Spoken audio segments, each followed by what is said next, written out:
Alrighty, everybody, welcome back to DSP versus the Internet, episode 52 for February 18th, 2024. We are now heading into the submissions tier, meaning people who are submissions level members all go into a randomized playlist. We have around like 30 or so videos to get through. We're likely not going to get through all of them because we are into the second half of the show. But let's see who made the cut. We start off with the best of Art Bell, the Area 51 caller.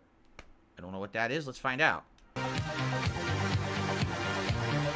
From the high desert and the great American Southwest, I bid you all good evening, or good morning as the case may be, across all these many, many prolific time zones.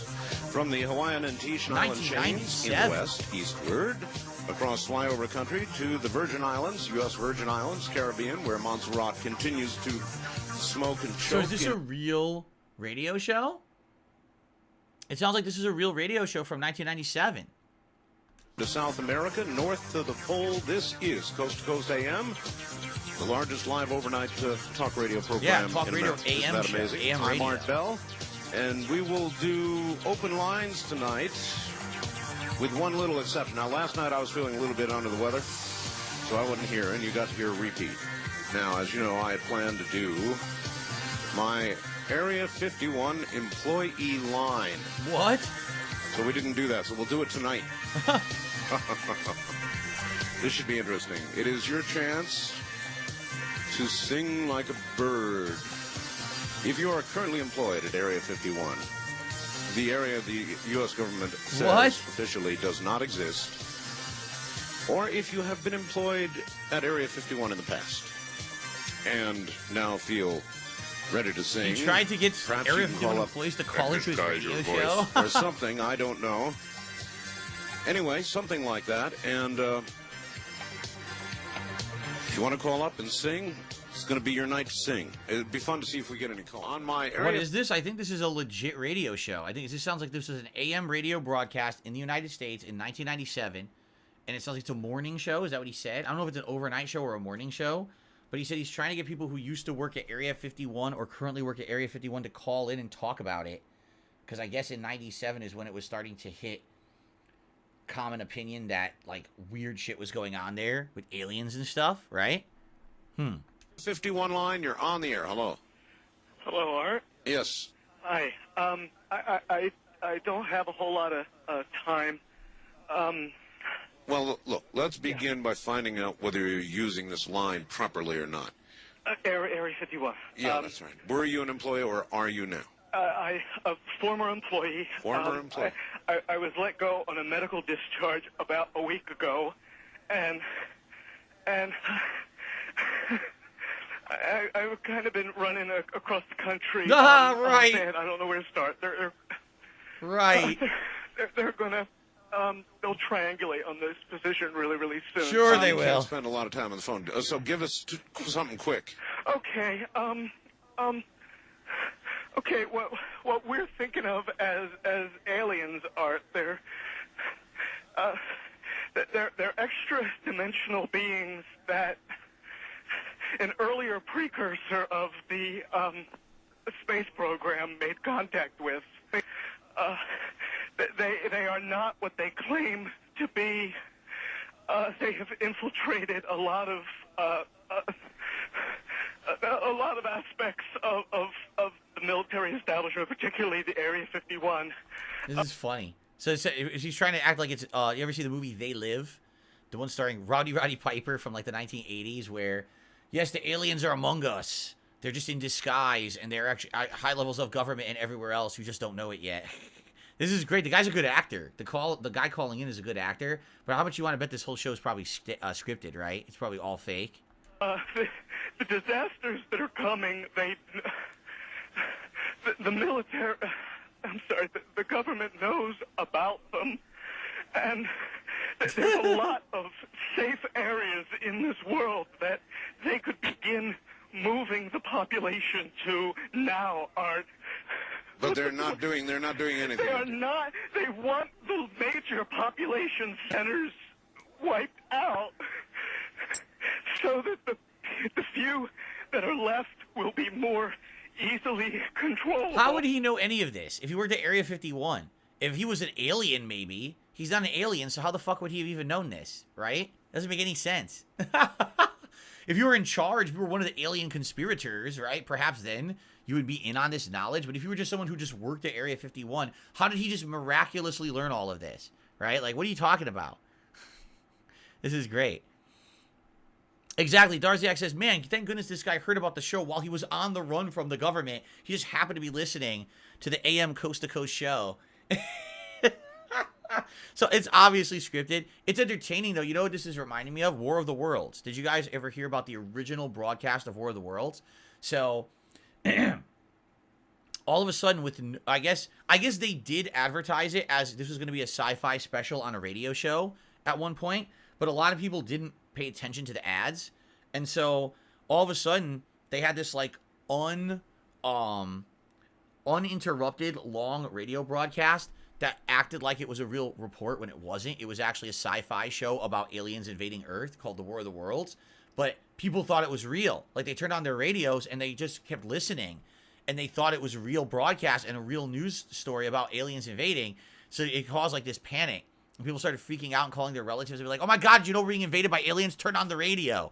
And so everyone was like turning on, freaking out, oh my God. And then come to find out it was just a sci-fi show, right? So I think that's what he's trying to emulate here, like make people believe that this is real by having a guy called in as an actor or whatever. It's obvious this is totally fake, though. Discharge. The audio cuts out and drops off. Oh no. I started This never happened on Art's show before. Nationwide audiences near dead air or backup local affiliate programming on the radios. Presumably Art's rushing behind the system Well, back on the air. This was certainly interesting. We are now on a backup system, everybody. A backup system. And that one caller that I had on the air, I guess we were about in the middle of his transmission, his telephone call, which was one of the strangest ones I've ever had. And the entire transmitting system by satellite went down here, and we were notified we were off the air. And it would appear to be from this end and some sort of massive transmit failure. So we are now using a backup system to be on the air. And not that I would normally believe this kind of thing, mind you, but I can't help but wonder if somebody zapped us in some way. We'll find out. Was it a coincidence one of Art's weirdest calls occurred during alongside a catastrophic loss of broadcast power, a prank with great timing, or was there someone behind it? Yeah, his name was Art Bell. It was staged. Obviously, it's fake. If think about this, his system went down, and he has a backup system. He gets right back up. This bullshit. No, it's fake. He faked the whole thing. Why are people believing this? Oh my God, people are so gullible.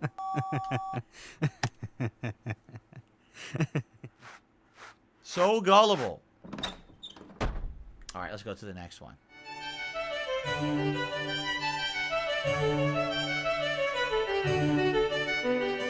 Okay.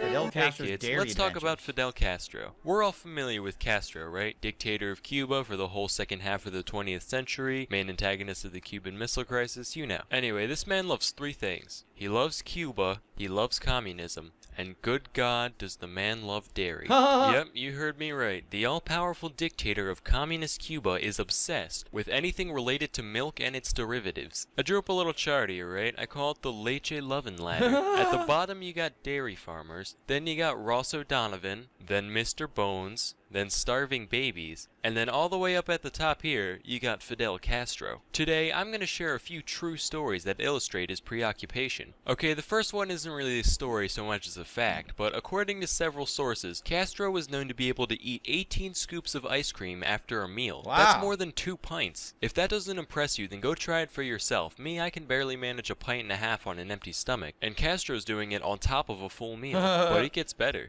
Being such an ice cream connoisseur, Castro ordered the construction of an ice cream shop. But this isn't your average everyday parlor, not by a long shot. He built a straight up ice cream complex taking up an entire city block. This was a piece of modern architecture too, in total contrast to the surrounding slums, all for the sake of ice cream. The place is called Copet. I mean, if you were like a communist dictator, would you not do that too? Right? Like if you were a communist dictator and your favorite thing to eat was pizza, wouldn't you build like an insane gourmet pizza place to eat pizza at all the time? right? If you loved burger, would you not build a burger place, a rib plate, barbecue plate? So he's just doing what he loves. It's like, well, I love ice cream, so I'll just build myself a fucking giant ice cream thing, right? Like, okay then. You wouldn't? Oh, okay. Atomic Spork says they would not. And it's still open Well, that today. makes one Of person. course, Castro's obsession went beyond just personal pleasure. Dairy was so dear to him that it often found its way into diplomatic interactions. Like one time, a French diplomat came to visit, so Castro whips out some Cuban cheese. Specifically, though, it was Camembert cheese, a variety that France is famous for. French guy was like, hey, not bad. It's almost as good as the French kind. Try it again. I think you'll find it's even better than the French. Alright, I wouldn't say that. I'm sorry. Are you disrespecting my cheese? In my house? On my island? No, I mean, it's good. I just said the French kind is better. Maybe if you froggy fucks bathed once in a while, you'd be able to taste the cheese instead of your own B.O. Listen, you've got your cigars, we've got our cheese. Live with it. Fine.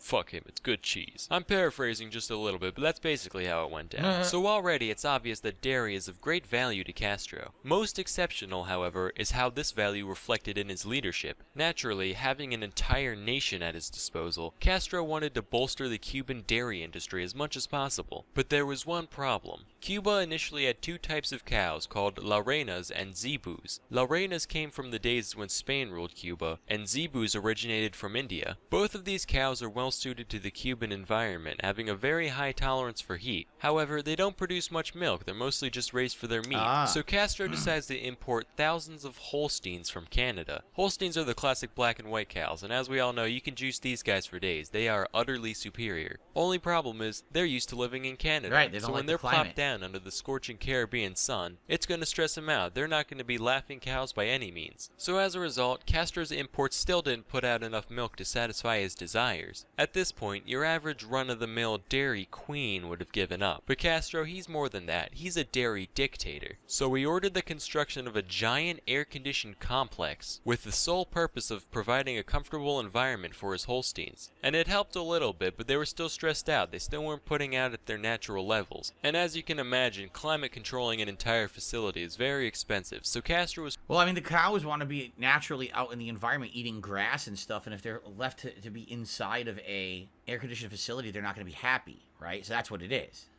forced to abandon the project. But like the astronaut he is, Castro held on to his dream of finding the Milky Way. So he gathered a team of scientists and farmers and ordered them to breed together the Zebus and the Holsteins in order to produce a heat-resistant, lactose-pumping super cow. The breeding efforts were mostly a bust, never producing the bovine master race that Castro longed for. However, there was one exception. Under Castro's program, a single individual was born that met his expectations with flying colors. The cow was named Ubre Blanca, Spanish for white udder, and she produced world record-breaking volumes of milk, peaking at 110 liters a day. That's more than 29 entire gallons of lactation. Needless to say, Castro was absolutely euphoric at this isolated success of his. To say he went ballistic would be an Alright, I think that's enough of Castro's dairy adventures. Oh my god, look at this guy. Oh. What the heck? Is this guy a musician or a cartoon character?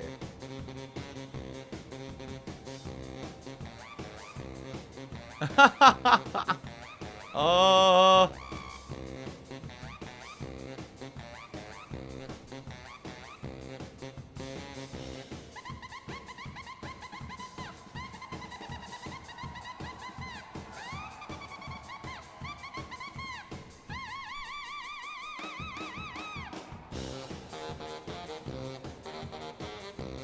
Alrighty then. I mean, I don't know too much about saxophone playing, so I don't know if what he's doing is difficult or not. It's kind of like going right over my head, considering that the name of the video is When You're Overqualified for the Job and it has 7.5 million views in a year. I'm going to assume that that is like, you know, amazing level of talent. But I wouldn't know. I would have no idea.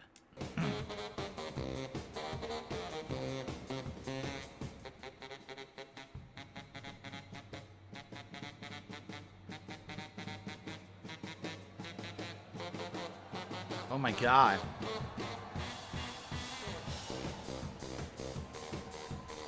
And And he also dances while he does it.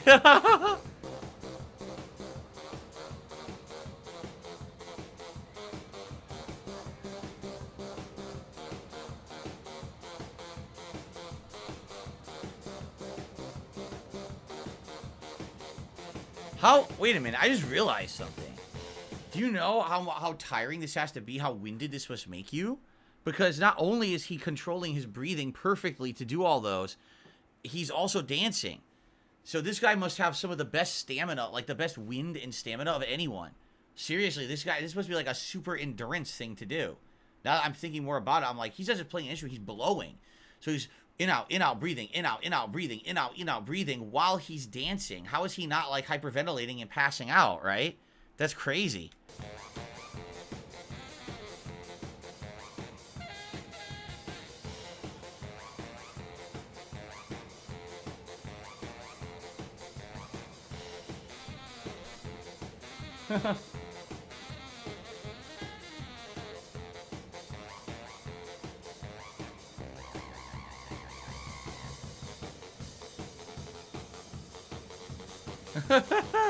That's wild.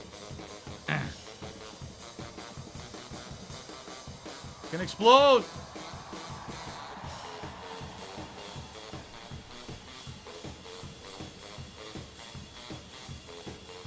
He's still going.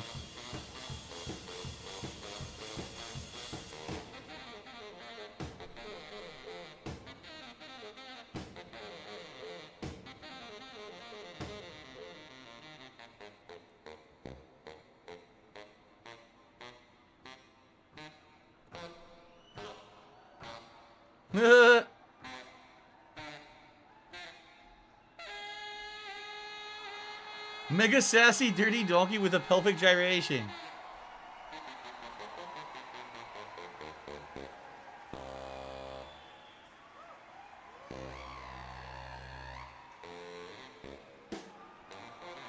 Oh my god.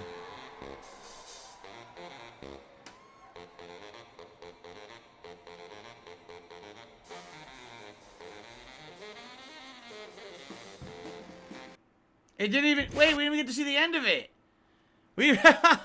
It kept going. He wasn't even done. He was continuing, and it was... Wow. Now, here's the thing. Tekken 8 voice actors. Let's see. Is this the American voice actors? Niente di più facile. Oh, wait a minute. There is no American voice actor. Remember, each voice actor speaks in their own native language in Tekken 8? I forgot about that. Luce di Sirio, risplendi al So massimo. he was hit. Oh, I missed it. Hold on. Let me read this back. Hit's Italian voice in Dragon Ball Super and Niente Claudio di più Serafino facile. in Tekken 7. Same character.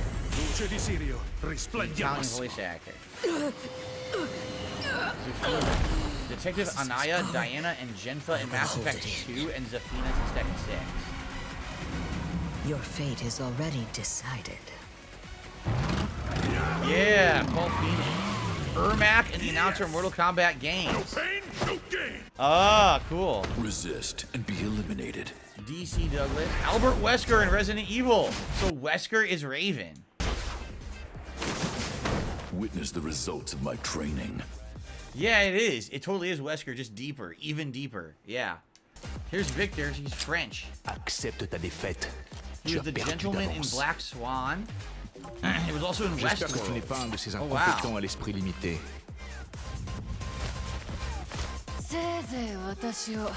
I don't know anything about Jujutsu Kaisen or Star Wars Visions. Es hora de entrar. Peruvian. Aquí viene el He's espectáculo de done esa Coca-Cola, cena. Fanta, and Visa. Her first video game credit is Azucena. Soy la reina del café. Ah, a فلتلتهم Lebanese voice كالعاصفة actor. الرملية Omar الحارقة. A- لا from أريد A to ذاك. B. I don't know what لكن A to B سأقاتلك is. إذا اضطررت. Archer. Come and get He's some. Archer I in dare Fate. you. Oh, in Fate Zero. I was like, wait a minute. I know who Archer actually is. Oh, look. Harada's career in Tekken began in Tekken 1 when he voiced Law, Yoshimitsu, and Kunimitsu. In '96, he became a game director for Tekken 3. He has now directed 8 Tekken games and has been Law's battle voice since Tekken 1. He's his battle voice, meaning the sound effects. Just not the spoken word. This review Bo of fighter. Billingsley. Show me So what you Jet got. Black, English voice, and Cowboy Bebop. the fourth Raikage in Naruto. Nice. German voice actor. Yuno in Black Clover, and of course Leo Entspann dich. in the last several Du games. schaffst es. Asuka. Spider Demon Daughter in Demon Slayer. I've never seen Demon Slayer. Let's see here. Lee is a character in Bleach. I don't know how to pronounce that name, but a character from Bleach. Another Japanese voice actress. Aerith Gainsborough and Lightning in Final Fantasy games. Wow. Jin Kazama is Kazunobu Chiba in Detective Conan. Oh! I've seen some of Detective Conan. Damn, he's been Jin since second 3. So that's a really long run for him. Devil Jin is the Emperor, right? Okay. 13 acting credits, all Kazuya. This guy's always been Kazuya. Holy shit. Alright. This should be fun. Governor Price in Star Wars Rebels. Oh, I don't know what that is. I've never seen Star Wars Your Rebels. luck is run out. South Korean voice actor for Hwarang, which makes sense because he's Korean. Doraemon in Doraemon Nobita's Secret Gadget Museum. No image available for Fang? A Mandarin voice actor. Yoshimitsu. He's also a character from Demon Slayer. And also Yoshimitsu Forever.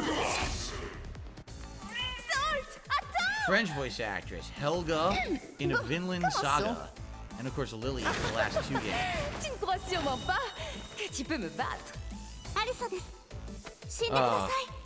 Terrible character.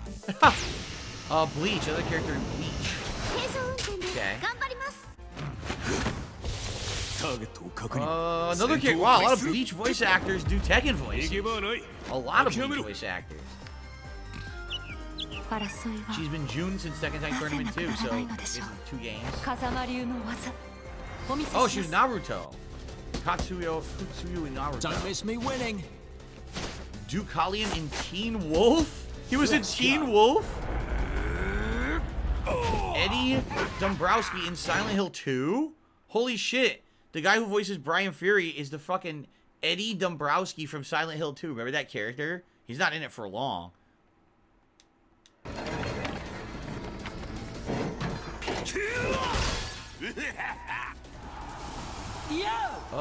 Japanese MMA organization, and she's the announcer. She's the announcer in Tekken 8, and she's also this MMA, Japanese MMA voice, like announcing. Cool, interesting. It's very interesting that so many Bleach, right? So many Bleach people actually made it into the game. So anyway, all right, guys, that is it for part 4 of DSP versus the Internet for this week. We got 2 more parts coming. Thank you very much for watching, and I'll see you in the next one.